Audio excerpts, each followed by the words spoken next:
Awakening with Brahma Kumaris. Om Shanti and a very warm welcome to Awakening with Brahma Kumaris. Who am I? This question has been answered. I have found who am I? And the search for God has also come to an end. I have understood who He is or she is. He is that supreme soul, that point of light who is an ocean of love, happiness, purity. Now the question is, what kind of a relationship I can develop with God? Can I have a relationship? And how I can go ahead in this journey? And as always, to take us through this journey, it's a great privilege to have with us Brahma Kumari, Sister Jayanti, who is the European Director of Brahma Kumaris and also the NGO representative at United Nations in Geneva. Om Shanti and Namaskar. Namaskar, Sister Jayanti. Thank you so much. You introduced us to God. We've been searching all our lives and now we understand who He is. Can I have a real, dynamic, living relationship with Him? I'm really wanting to have. If you think about a stage and on a sheet of paper, some of the viewers might like to try this as an exercise. Take a sheet of paper and put yourself just as a dot representing yourself in the middle of that sheet of paper. Now put around you all the different people that you have connections with, and the ones who you have the greatest connection and the most proximity you put closer to that dot. And then you go out further, and on that same sheet of paper you put next the people you have contact with but not on a daily basis. Maybe you meet them once a week and maybe you phone them every so often. And then further, you put the people you have contact with only on occasion. Maybe your dentist, your doctor, only people you call upon at a time of need, not as a regular ongoing connection. And then on the periphery, you put people you rarely see, you rarely meet. Now I want you to look at your sheet of paper and ask yourself, where is it that you've put God? Nowhere. Well, that's become the state of the world for most of us. But I don't know Him. Well, the reason is that I haven't given time to get to know God. Just as originally we were talking about how it takes time to get to know the self, in the sense that where my attention and energy is all the time outside, how can I get to know myself? In this struggle between the good and evil within myself, who can help me? Well, the forces around me are negative, and at the present time, I'm too weak, and so I can't fight on my own. And this is where God steps in. God is the one who is available for me to be whatever it is I need at my moment of need. No human being can be everything to a person. But if I allow God to come not outside my sheet of paper, but right into the heart of the sheet, so that God is the one who is the closest to me, I make God my companion and my constant friend, then everything I need truly, truly is available from the source, because God is the source of all attributes, everything. Sister Jayanti, I would like to ask you a question here. That, if we look back at our lives, there have been times when we have conversed with Him, whoever. Because when we have been really, really in pain, I think in everyone's life, this moment has come when we've talked to Him. But then it has been myself talking to Him. I haven't got any answer back, because in a relationship, if I say it's a dynamic relationship, in a relationship, I need to get an answer. Is God going to answer me back?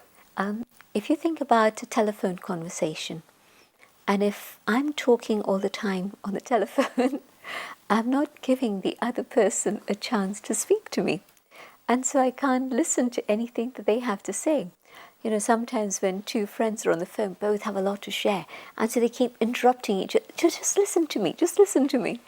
And our mind is so busy chattering. And prayer is one thing. You know, we are repeating chantings, praise, the mantras, the sutras, or whatever it may be. And so not only is there sound, and we're occupied with that, but the mind just is a constantly chattering monkey. It's going on all the time. And so I haven't learned how to listen to God. Prayer is my communication with God, and meditation and silence is my ability to hear what God has to say to me. And so this is why I haven't been able to hear God, because I've been too busy and too occupied with my own stuff.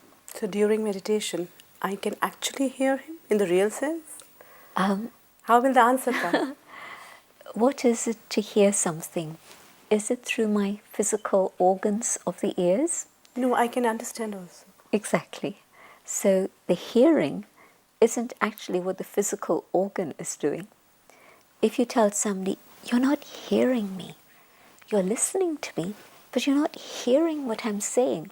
You know, from the blank look in their eyes, you can see that you're not getting through. It's not getting through. And so they're not actually hearing you. And so the hearing also isn't a physical fact. It's an inner understanding. And you may say just a few words, and you say, this person really understands. They hear me. Same thing. When my mind is quiet and still, in that stillness, I can understand what it is that God wants to say to me. And so meditation means that communication in which my mind is no longer scattered, but I've taken the time to understand what's happening in my mind and to channel the energy of my mind in one specific direction, so that allowing my thoughts to flow in a direction that is pure and elevated, then I let my thoughts become quiet and still. And in that stillness, I'm able to understand what it is that God wants to give me. I'm able to feel God's presence. You know how sometimes tourists go into a temple or a church and they're chattering away. And so they forget it's a sacred place. And so the place becomes a tourist place. It's not sacred anymore. The sanctity is there, but they're not able to experience it. And the same thing in here. I need to create a sacred space within my mind, within my heart, a space in which God can come in and be comfortable and be with me. And so that's what I'm doing in meditation, making sure that my thoughts remain very pure and elevated, making sure that I keep those qualities of goodness with myself in an emerged way. And then the first experience that I can have of God is that of my mother. In Bharat, we have this beautiful expression that says, Tumeva matascha pita tumeva. So the mother relationship is the most important one in that very first aspect of awakening. It's God's love that's able to embrace us and envelop us and hold us and comfort us and take away our pain and give us hope. In that state, when I've been awakened and I have hope now, then I can experience God the Father. And the property that my Father has to give to me is an unlimited one. The property of inheritance of happiness. It's an inheritance that nobody else can give me, only the divine, because only the Supreme has it. Nobody else has it. Everybody else has lost it. And even nobody else can take it away from me. You know? That's the other thing. It's imperishable. Just as God is imperishable, the happiness that I receive from God is imperishable. Nothing can take it away. Nothing can destroy it. And so just simply knowing the mother and the father my life is really, truly transformed. So often, all the different scriptures have talked about a new birth, a new beginning. And it really is like that. It's like the old me is finished and the new me, the original me, is born again. One in which I have self-respect of being the child of God. And again, you can see how nobody needs to give me any position. Nobody needs to give me any seat or respect or anything, because the pure intoxication of being the child of God is the most valuable seat that anyone could have. I hear people make this comment so often, I wish I knew my role. But come back to the awareness of being a child of God. That's my role. As a child of God, to reveal to others who my parents are. And so when I do that, there's tremendous, tremendous joy and great power that comes from this. Not power and force on an external level, but an inner capacity, a strength that's there. All of this in terms of relationships is like a building of my own inner capacities. That's the wonderful thing. That if I have to reveal to others, Yeah. it can be through my actions only. It'll be through who I am, my very being. So my actions definitely, but even more than that, through the quality of my thinking, the way in which I look at them, the respect I give them, my consciousness, my attitude, my perception, my vibrations, and yes, my physical actions. So my whole being is going to demonstrate whose child am I. It's a big responsibility. It's a No, great but it's joy, good. great fortune. Yeah. There's a lovely name that's given to God in Bharat that describes this, and that is the word Shiva. And the word Shiva means the bestower, Kalyankari, the one who is always, always the benefactor, the one who's constantly giving. And I spoke earlier about God as light. The word Shiva also means the point. The word Shiva also means the seed, the creator, out of which creation will emerge. So in fact, I use the word Shiv Baba. Baba, my parent, and Shiva, the benefactor. So Shiv Baba. So instead of God and Allah and Bhagwan who's far away, Shiv Baba becomes a very close, loving term of acknowledgement, a term of endearment, Shiv Baba. Very simple. And when I think of God, I think of this point of light. The being I'm talking about is that point of light whose image and memorial is remembered as the oval image of the Shivalingam, the symbol for Shiva, the benefactor. But you see, again in Bharat, there's lovely memorials everywhere.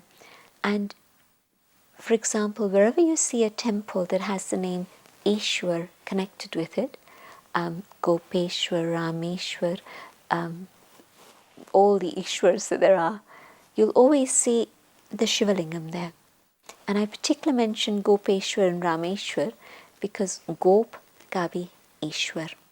They say that at Gopeshwaram there's the Shivalingam where Krishna is said to have worshipped Shiva. Rameshwaram, again the same. It's an image of the Shivalingam. Shankar, when they show Shankar, they show him seated in tapasya, and then in front of him they have again the Shivaling, that he's meditating on the Shivaling. They show him as a form of tapasya. God doesn't need to meditate. I need to meditate, or other beings who need to attain further heights need to meditate. God doesn't need to meditate. So Shiva, the one who is a supreme, whose image of light has been found across the world, is truly the parent of the whole of humanity, the whole of the human race. In fact, the parent of the entire universe, of all living creatures, everything. And so Shiva is the benefactor. And so my relationship with Shiva is one in which I'm taking. And He doesn't need to take anything from me because He is forever complete and stable in that perfection, unchangeable, constant. And when I take from Him, then I'm filled, but also, like you said, how will people know who I am? It's when, as I fill myself and I share that with others, then it reaches them too. And they know that something interesting is happening here. And out of their hearts come many, many blessings for me too. Here I would like to ask you something. When we think about God, we think a lot of things need to be, like not to be talked about. We've got to be very careful when we go to, or when we, think about God, because it's something to be really scared of. And when we say it's like we should be God-fearing, this is something which actually I have never understood. A lot of, I think, my friends also out there must be feeling that way, that if He can be my friend, then how can I share real, intimate talks with Him? Can I? In fact, God is the one who will be able to listen to all my secrets and hold them. With any human being, you share a secret today and tomorrow they go spill it out in the newspapers. Yes, That's how all the scandals in the world have happened. You're sharing things intimately and then next minute they're made public. And so God is the one who I can trust completely. And now the question is, am I able to be so trustworthy that He is able to have trust in me, that I'm going to be obedient? And so again, it's a two-way connection story. But yes, God can be my friend, so that my first port of call, my first connection and contact is with God. God can also be my beloved, filling my heart with divine love, so that I truly am able to go beyond all the limitations and all the trivia and the petty things that normally pull us down, but to stay up above on cloud nine, just feeling His love carrying me forward, but also being an instrument to share that love with all others. And so, because God has everything, is everything, and the only purpose of God's existence is to give, it can be the most beautiful and the only relationship that can fill me with everything for eternity. And I think He really knows us in and out. Exactly. With Him, I can be, the way I want to be. I can't hide anything anyway. And so He knows all my secrets and He knows all my needs. And He's the one who has the capacity to fulfill all my needs. A human being can't. There's no way I can expect it of anyone. Oh my God, Sister Jayanti, I think it's a big, like it's a big relief. It's like something lifting up, it's making me so light. And so, because finally I am meeting somebody who is the real supreme being, who will take me to that stage where I always wanted to be.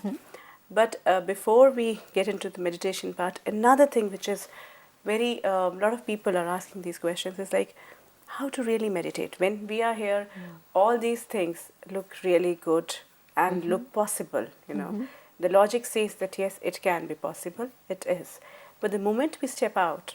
Meditation is training my mind to stay focused on the subject of eternal truth. That's one definition. There can be other definitions too. It means that if I'm thinking of myself as a soul, if I'm thinking of God as that being of light, and I'm thinking about the qualities of God, relationships with God, it's a lot of scope for many different subjects to be explored, so it's never dull and boring. But if I give my mind permission to think about these different aspects, that is meditation. I mustn't search for an experience, but I must just simply train my mind to follow this path of truth. And this can be done not just when you're sitting here and meditating, but out there. As you walk along, your head doesn't have to look at the pavement, but what you're doing is practicing this awareness and this inner communication. When you're driving, you talk to the other passengers in the car, but you're able to focus still. And so again, that inner connection. When you stop at a traffic light, instead of getting impatient, let the red light be a signal. Let me go to the Supreme and connect with that being of light.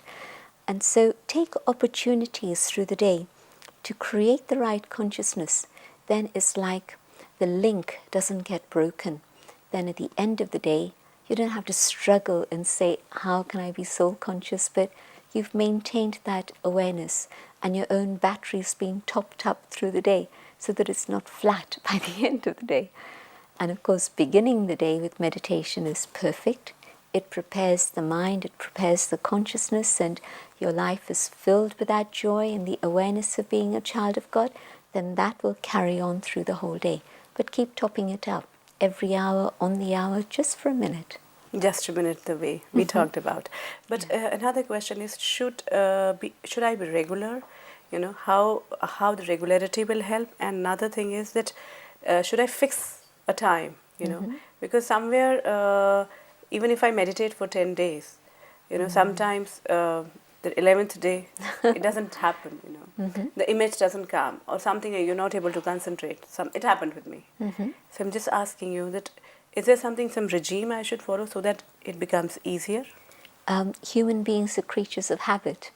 It's like, you know, when the clock strikes 7 o'clock in the morning, you're trained to do something, whether it's to make a cup of tea or exercise, whatever it may be. When the clock strikes 4 o'clock in the afternoon, again, you begin to think about tea and biscuits, you know. So things develop in that natural way in which then your mind is drawn by a specific routine. And so, yes, starting the day at a specific hour, as early as possible, because the earlier it is, the more quiet the world is, and so the less the interference of other vibrations. And so start the day at a fixed time, and regularity is very important because we're just beginning to train the mind. We've allowed it to be wild for a long time. And so just a few minutes every day, and it'll help. It'll gather that momentum. But you practice a few days, you forget a few days, then you again come back. It's going to be more effort, more energy. And I think this is also why people stop practicing. Then you get tired and it's not happening. That's right. And then it gets very frustrating. But the reason for the frustration is that I haven't followed that discipline that I need to. There's 3 things you need. You need clear information to be able to do something. You need to practice. And then thirdly, you need the right company. So every day, whether it's watching this program on television or better, going to a gathering that meditates, but find those who are like-minded, and that will also definitely help you. Yeah, that becomes easier actually. Yeah. There is strength in the group. Yeah. And now, Sister Jayanti, because we have the right company, a lot of people watching, waiting for that moment of blissfulness and reaching out to God. Knowing myself, I turn inwards. And with the power of my mind, I reach out to the Supreme, the being of light. My thoughts reach out to my parent, and my parent's love is reaching out for me. And I connect with my Supreme Mother. My mother fills me with love and cleanses me. My father fills me with the intoxication of who I belong to. My father is the highest on high, and I, the child of such a father, am filled with that nobility. I feel the wisdom of the Supreme Teacher, lovingly, patiently, tirelessly, teaching me at every moment so that I understand and know clearly exactly what it is I must do in my life. My Satguru, the true guide, who shows me the way to go beyond, to attain liberation and salvation, who holds my hand so that I may walk the path of truth. My friend, always available, always in reach, always supportive. My beloved, pure love that fills me with joy,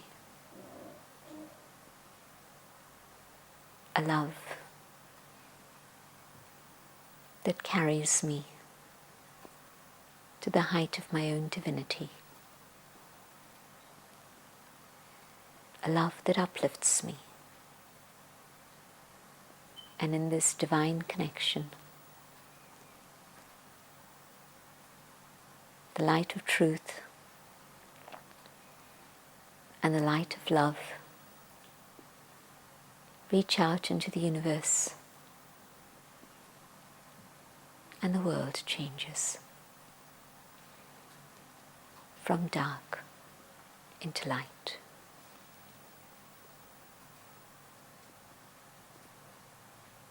Om Shanti. I don't mind being with him for a longer time. I think that's how the time for meditation actually can increase. The moment the relationship develops, it's like we don't want to come out. Thank you, Sister Jayanti. Thank you so much. Om Shanti. Om Shanti. Still, there are some questions left. You're welcome. You can always call in or send your mail. If you wish to discuss your problem or have a question to ask or want to know your nearest Rajyoga Meditation Center, call us on 099 99 744 555. We've been empowered now. I've understood I'm a powerful being. I'm a peaceful being. And my connections are very strong because I am connected to that Supreme Being. Now, how is it going to help me in all other relationships? That's the question. And we'll try to find out in the next episode. Till then, have a beautiful and wonderful relationship with yourself and with that Supreme Being. Take care. We'll be back with Awakening with Brahma Kumaris. Om Shanti. Om Shanti.